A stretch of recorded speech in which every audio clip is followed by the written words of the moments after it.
because God requires it. Paul said, no. We're doing it so the people that we talk to will accept you better. Let's jump ahead to the time right now. And suppose I came up to a young man and said, okay, we want you to help on the Lord's table, but you got to have to wear a tie and a jacket. It's not going to make you a better Christian, but the audience will appreciate more. What do you think the young man's response would be?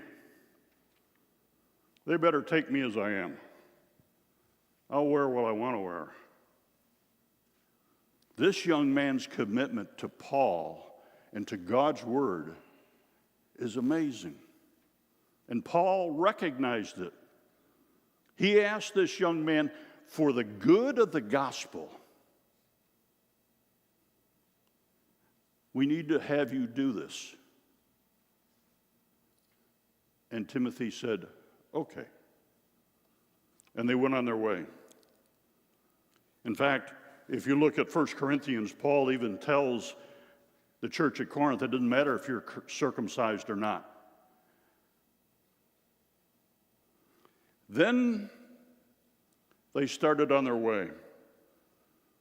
And in the next few verses, 8 through 10 in Acts, so they passed through Mesher and went to Troas. During the night, Paul had a vision of a man from Macedonia standing and begging him, come over to Macedonia and help us. After Paul had seen the vision, we got ready at once to leave for Macedonia, concluding that God had called us to preach the gospel to them. Providence of God. You need to go here, not there. Oh, I had some great slides before this, you know. This was the Macedonian call. A couple of things about this. First of all, who was the accepted author of the book of Acts? Luke, the historian, the doctor. And this is the very first time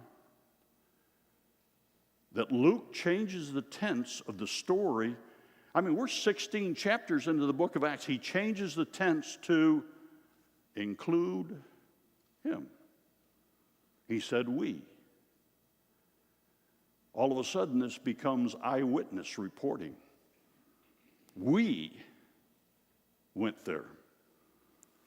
So, by a vision that Paul had, he immediately changed his plans and went to Macedonia. What happens there?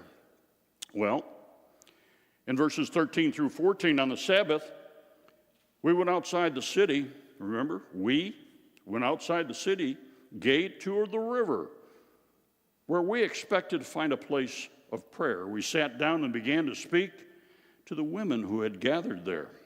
One of those listening was a woman from the city of Thyatira named Lydia, a dealer in purple cloth. She was a worshiper of God. The Lord opened her heart to respond to Paul's message. A couple things that you look at right away.